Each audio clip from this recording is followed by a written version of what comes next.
Martha had always believed she was doing everything right. After all, wasn't that what everyone said? Eat more vegetables. Salads are the key to staying slim. So, she did exactly that. Every afternoon, she'd prepare her favorite bowl, a mix of raw greens, cherry tomatoes, shredded carrots, a sprinkle of corn, and a fat-free dressing. It was colorful, it was crunchy, and it made her feel like she was in control. But then came the moment. Standing in her bedroom, trying to zip up the same pants that fit her perfectly 6 months ago. They stopped at her hips. She pulled, she twisted, she held her breath. Nothing. Maybe I just had a big lunch, she thought. But the next morning, same thing. The pants weren't shrinking, her belly was growing, and for the life of her, she couldn't understand why. That moment stayed with her. The quiet confusion, the growing frustration. She had spent her entire life trusting that healthy eating would always lead to a healthy weight. But after turning 70, something had changed, and no one had warned her. When Martha finally opened up about it during her checkup, her doctor didn't laugh or blame her. He just asked one question. "What kind of vegetables are you eating?" It felt like a trick. Vegetables are vegetables, aren't they? But he explained gently, the same body that could handle anything at 30 or 40 is not the same at 70. Hormones shift, digestion slows, muscle mass decreases, and the gut microbiome, those tiny helpers inside your intestines, becomes more sensitive, sometimes even hostile to foods that once did no harm.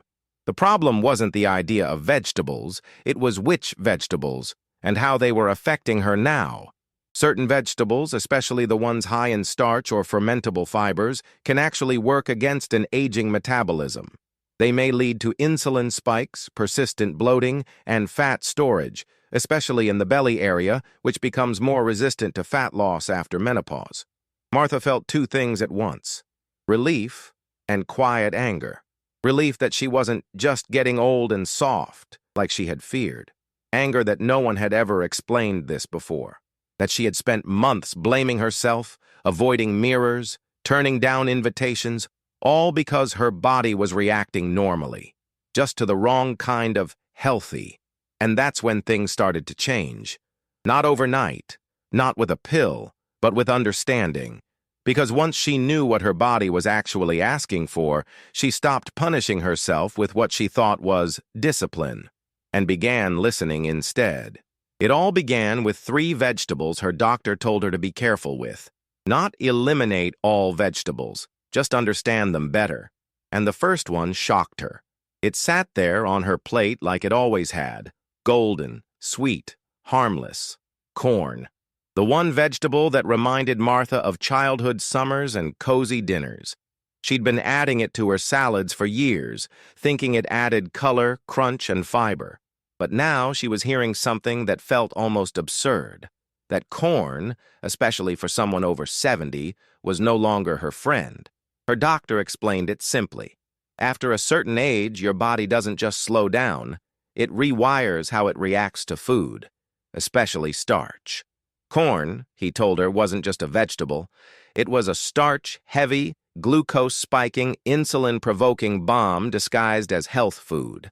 And for someone in their 70s, the impact was deeper. When digestion slows and insulin sensitivity decreases, as it naturally does with age, that sweet little pile of kernels can behave more like sugar than salad. The science made sense, but the emotion hit harder. Martha had spent years rejecting processed snacks, skipping desserts, turning down cake at birthday parties, only to learn that her clean eating had included ingredients that were keeping her belly round and her energy low. And it wasn't just the obvious starches like corn. Peas, potatoes, and even certain squashes can flood the bloodstream with glucose when the body's metabolism isn't what it used to be. The weight doesn't just show up, it settles in, around the waist, behind the arms, under the chin, and worst of all, it refuses to budge, no matter how many salads you eat. The doctor's words lingered. Your body isn't broken. It's just trying to protect you, the only way it knows how. Martha felt both comforted and challenged. She realized this wasn't about going hungry or avoiding everything that tasted good. It was about learning what her body needed now, not what it needed 30 years ago. So she began to swap. Instead of loading her plate with starchy vegetables that triggered insulin and stored fat, she leaned into lower-carb options, leafy greens like arugula, zucchini noodles, and roasted cauliflower. The difference wasn't immediate, but it was steady. Her bloating lessened, her energy returned, and the stubborn puff around her belly finally started to soften. What shocked her most wasn't that she had to give something up. It was how little she missed it once her body started responding again. Once she felt light in the morning. Once she could zip her pants without holding her breath. But just when she thought she had cracked the code, her doctor mentioned another vegetable, one she loved even more than corn. And this one didn't even taste sweet. It was the crown jewel of every superfood list. Martha had seen it praised on TV, printed in magazines, and recommended by every nutritionist she'd ever followed. Spinach, that deep green, iron-rich leaf she added to nearly every meal. Omelets, smoothies, salads. It was her safety blanket, her proof that she was making the right choices. So when her doctor gently asked, "Do you eat much spinach?" she smiled proudly and nodded. The pause that followed was unexpected. "I want you to try cutting it out," he said. "Just for a week." She blinked. Was this some kind of joke? But it wasn't, because spinach, while rich in nutrients, carries a high load of something called oxalates. In a young, thriving digestive system, oxalates are mostly harmless. But in aging guts, where acid production decreases and good bacteria diminish, they can lead to inflammation, gas, and even block nutrient absorption. That's right. The very leaf she thought was giving her strength might have been quietly draining it. For years, Martha had blamed her bloated belly on age, her frequent constipation on stress, her brittle nails and low energy on bad luck. But as it turned out, some of the discomfort had a culprit, and it wore a green disguise. What made it harder to accept was that spinach still looked so innocent. It was still recommended everywhere. But just like medications that work differently in older bodies, certain health foods can lose their benefit or turn into burdens, depending on the gut they meet. After just a few days without it, Martha noticed something shocking. Her stomach felt quiet. No evening cramping. No awkward, gurgling sounds after lunch. Even her sleep felt deeper, like her body wasn't fighting something internally for hours after dinner. She still loved her greens, but she began to experiment, trying softer, gentler ones like butter lettuce, bok choy, or lightly steamed kale. Her body responded better, and more than that, her confidence began to return. Because for the first time, she wasn't just guessing what her body needed, she was listening. And yet, there was one moment that still made her question everything. It happened on a Tuesday, when she had her daughter and grandson over for lunch. Martha had prepared a beautiful, fresh salad. No corn, no spinach. Everything felt just right. But after a few bites, her grandson put down his fork and leaned back. His face was kind, but his words weren't. "Grandma," he said, "do you always eat stuff like this? I mean, it kinda smells weird." She smiled to hide the sting, but deep inside she knew something was still off. That night, Martha sat alone at the table, replaying her grandson's words in her head. "It kinda smells weird." It was an innocent comment, not meant to hurt, but it hit something tender. She had spent weeks adjusting her meals, trusting her gut, paying attention to every ingredient. And now, a smell? What could possibly be wrong this time? She went back to the fridge and stared at the bag of raw cruciferous vegetables she'd added to her salad. Broccoli florets, shredded cabbage, a handful of radishes. All raw, all crunchy, all recommended. Or so she thought. The next day, she brought it up during a follow-up call with her doctor. He listened patiently, then said something that made her pause. After 70, it's not just what you eat. It's how your body processes it, especially when it comes to chewing and digestion. He explained that raw, cruciferous vegetables, like broccoli, cabbage, and cauliflower, contain complex fibers and sulfur-rich compounds. In younger adults, strong stomach acids and robust gut bacteria help break them down efficiently. But in aging digestive systems, those same compounds often linger. They ferment, they bloat, and yes, they produce gas and odor that's hard to ignore. But it wasn't just about the veggies. It was about chewing. With age, many people lose jaw strength, experience dental issues, or simply don't chew as thoroughly. And when rough, raw vegetables enter the stomach in big chunks instead of softened pieces, the gut struggles. Instead of digesting food, it defends itself, and the result is pressure, bloating, and sometimes even visible belly swelling just hours later. Martha had never connected the dots before. She thought chewing was automatic, but now she realized how fast she often ate, how much she relied on raw veggies to fill her up without truly preparing her body to receive them. So she made another shift. Instead of raw broccoli, she began lightly steaming it. Instead of raw cabbage, she fermented it gently into sauerkraut, not the store-bought kind, but a small homemade batch with active cultures.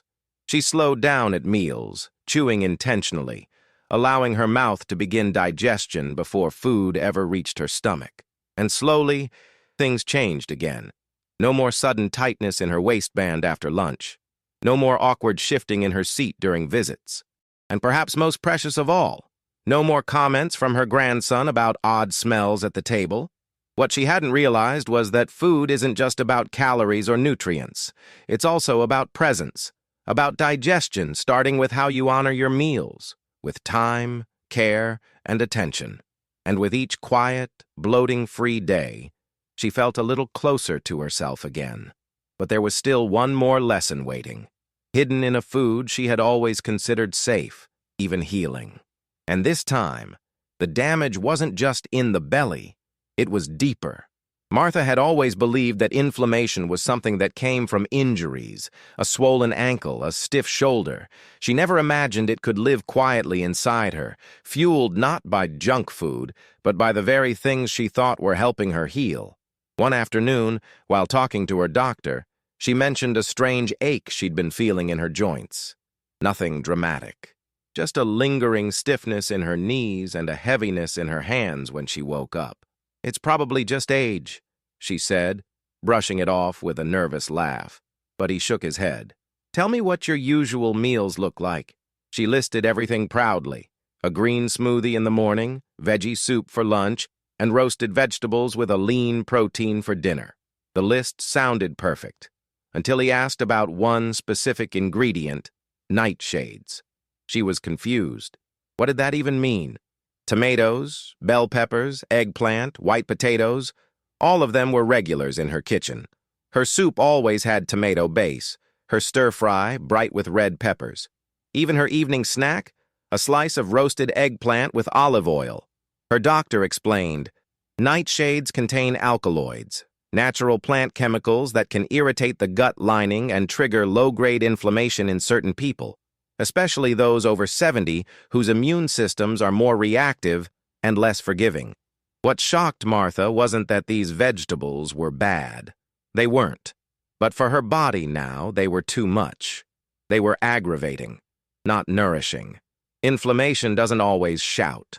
Sometimes it whispers, through weight that won't budge, through knees that ache in the morning, through fatigue that lingers despite a full night's rest. And when your body is constantly inflamed, it holds on to fat as a form of defense. So even though Martha was eating clean, her body was stuck in a state of silent stress. She decided to experiment. For 10 days, she removed nightshades completely. No tomatoes, no peppers, no eggplant. It wasn't easy. These were staples she loved. But by day 6, something changed. She stood up from her chair without groaning. Her fingers didn't feel stiff when she picked up the kettle. And best of all, she felt lighter. Not just in weight, but in spirit. As if her body had stopped fighting a quiet battle she never even knew was happening. It felt like betrayal, discovering that healthy foods could cause harm. But it was also empowering. Because with each discovery, she was learning how to eat not by habit, but by harmony. And one day, as she tossed a tray of bell peppers in the compost bin, She felt something she hadn't felt in a long time. Gratitude. Not for what she had to give up, but for what she was finally reclaiming. Her comfort, her clarity, her quiet. The cooler months always brought comfort foods back into Martha's kitchen. Stews simmered on the stove, the warmth filling her home like a familiar hug. Her favorite recipe, a hearty vegetable soup, had been passed down from her mother. Carrots, celery, garlic, onions, and always a generous helping of potatoes. She loved everything about it. The smell, the color, the nostalgia. It made her feel cared for. But for the past few winters, she noticed something strange. Every time she made the soup, her ankles would swell slightly. Her fingers would feel puffier the next morning. And the scale? It crept up, just a little, but consistently. It's the cold, she told herself. It's just what happens with age. But in her next conversation with her doctor, she mentioned it offhand. And again, a question stopped her. Do you use white potatoes often? She nodded. They were the heart of her favorite meals. He explained gently that while potatoes are natural and not inherently bad, they are extremely high on the glycemic index, meaning they spike blood sugar rapidly.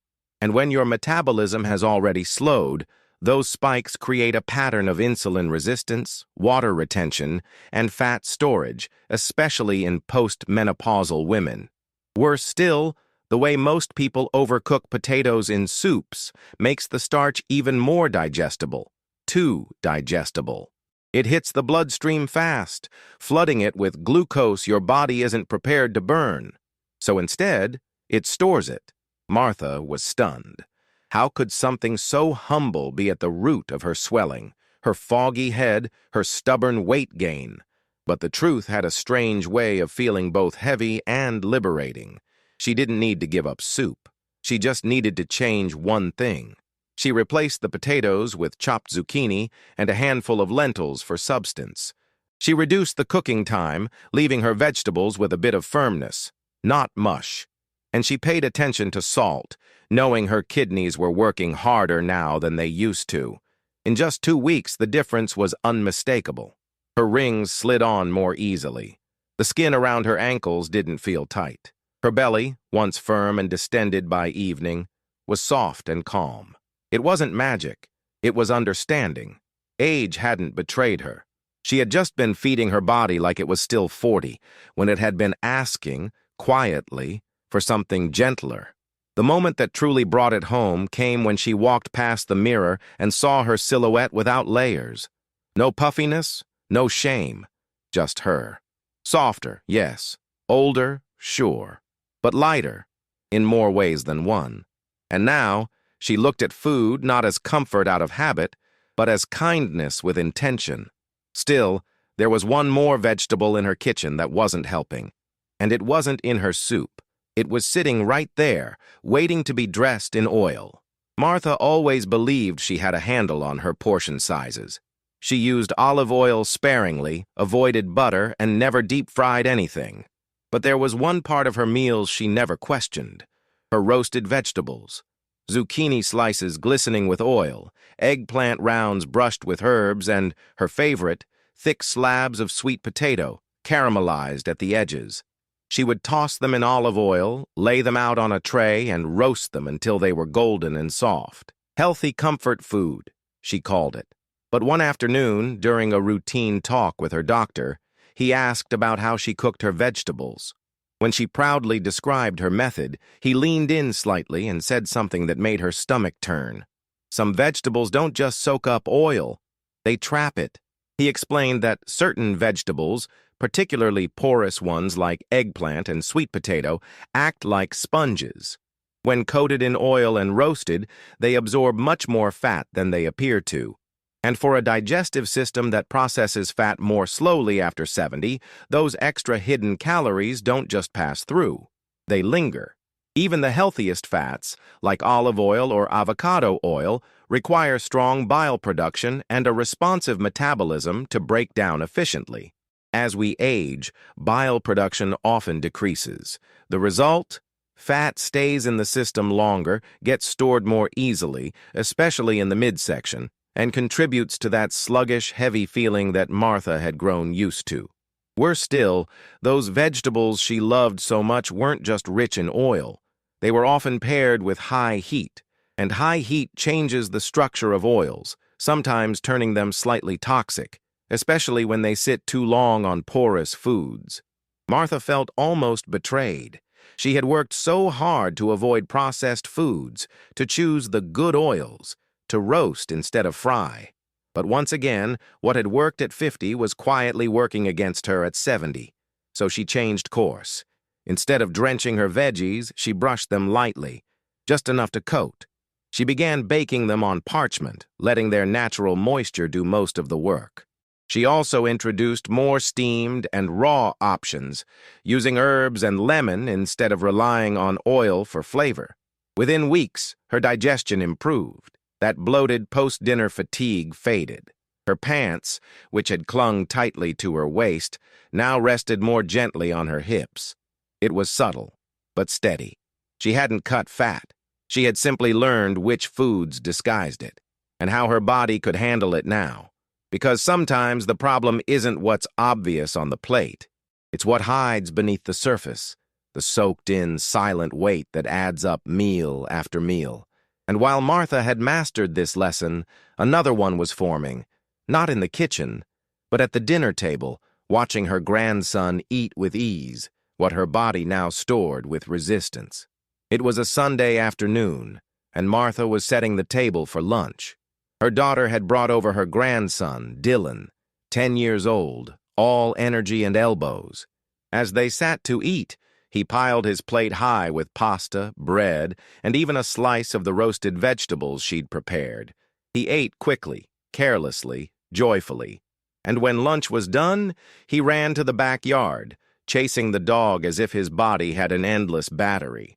Martha smiled, watching him, but deep inside, a quiet question echoed. How can he eat like that and stay so slim? She already knew part of the answer. Youth burns fast. Children have raging metabolisms, high muscle mass, and bodies in constant motion. But there was more to it than just movement. There was a biological truth that hit harder the older she got. After 70, your body changes how it uses energy. And it's not your fault. Her doctor had explained this to her gently. As we age, our resting metabolic rate slows. That means even when doing nothing, we burn fewer calories than we used to. Muscle mass decreases naturally unless we fight to preserve it, and less muscle means less fat-burning power. Even hormones, like leptin and insulin, behave differently. Signals that once told the body, "You're full" or "burn this off," become quiet, slower, blunted. So while Dylan's plate of carbs might be incinerated by afternoon play, Martha's might be stored, carefully, quietly, as fat, especially around her waist, liver, and thighs. But it wasn't just about envy or frustration. It was about understanding. Martha realized she had been punishing herself mentally. I must be doing something wrong, she thought for years. I eat less than ever and still gain. But her body wasn't broken. It was working perfectly, for the stage it was in. It just needed a different kind of care. So she began to reframe her meals not as a younger person would, trying to burn off food, but as someone wiser, someone feeding a slower, wiser engine. She reduced portion sizes subtly, added more protein to stabilize blood sugar, started walking slowly after meals, not to burn calories, but to help digestion and signal movement. And she added strength training twice a week, light weights, nothing dramatic, just enough to remind her muscles they still mattered. And little by little, her body responded, not with overnight results, but with balance, with clarity, with mornings that felt less heavy and evenings without shame. She no longer compared her plate to Dylan's. She compared it to how she felt the next morning. And that, for her, became the only metric that mattered. But there was still one habit she clung to, one that felt healthy, even healing, until she learned that in her body, it was doing the exact opposite. Martha had always been proud of her regularity, or at least she used to be. Lately, things weren't as predictable. Days would pass with no movement, Then suddenly a rush of discomfort. Her belly felt bloated more often than not, her appetite was off, and worst of all, she was constantly tired. She did what most people do, added more fiber. Bran cereal in the morning, whole grain toast, raw vegetables for lunch, and even fiber supplements in the evening. She told herself she was doing the right thing. That fiber was essential, that this was just part of aging. But when the discomfort didn't go away, when her belly looked and felt like it was holding something in, she asked her doctor again, and this time his answer was different than anything she expected. Too much insoluble fiber can actually slow you down, he said, especially when your gut isn't moving like it used to. Martha sat in stunned silence. How could the very thing meant to help her be hurting her? He explained, there are two kinds of fiber, soluble and insoluble. Soluble fiber, found in foods like oats and apples, dissolves in water and forms a soothing gel in the gut. Insoluble fiber, found in bran, raw veggies, and many grains, acts like a broom, rough, pushing things through. But in older adults, where the digestive muscles are weaker and hydration is often lower, that broom can backfire. Instead of cleaning, it clogs. Instead of moving things along, it creates dry bulk that sticks, ferments, and causes bloating, constipation, and gas. Martha felt a mix of anger and relief. She had been forcing herself to eat foods that made her uncomfortable, all because they had fiber. She made a shift. She replaced bran cereal with warm oats and stewed apples.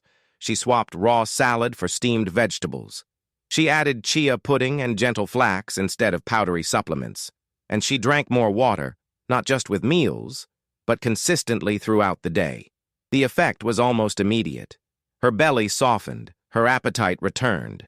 Her bathroom routine, once a source of anxiety, became quiet and predictable again. But more than that, she felt emotionally lighter, because for the first time, she stopped chasing extreme fixes. She stopped punishing her body with things it couldn't handle anymore. She realized that healing, at her age, didn't mean eating like a monk. It meant honoring what worked, letting go of what didn't, and finding peace in the rhythm of her own digestion. Still, as she stood in front of the mirror one morning, finally feeling calm in her skin, she remembered something. Not everything she had eaten was hurting her. Some things were still safe, even wonderful. But the difference now? She saw the plate not with fear, but with clarity. Martha stood at her kitchen counter, a modest plate in front of her. Roasted zucchini, a slice of grilled chicken, a spoonful of lentils, and a small bowl of lightly steamed bok choy. It didn't look fancy. It didn't shout weight loss, but it felt peaceful. She had spent decades chasing health in extremes, low fat, low carb, high fiber, high protein, always following the newest advice, always doubting her own instincts.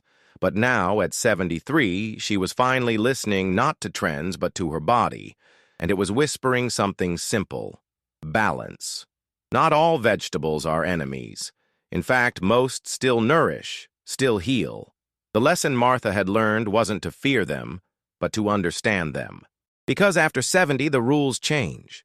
Not because you're broken, but because your body, like a long-trusted friend, simply needs a different kind of conversation.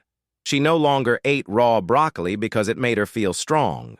She ate it steamed because it made her feel comfortable. She didn't throw away all potatoes. She just enjoyed them rarely when her body felt ready. She chose greens that felt soothing, not harsh. Vegetables that supported her, not punished her. And perhaps the most important shift wasn't on her plate. It was in her heart. She no longer measured her worth by the size of her belly or the firmness of her arms.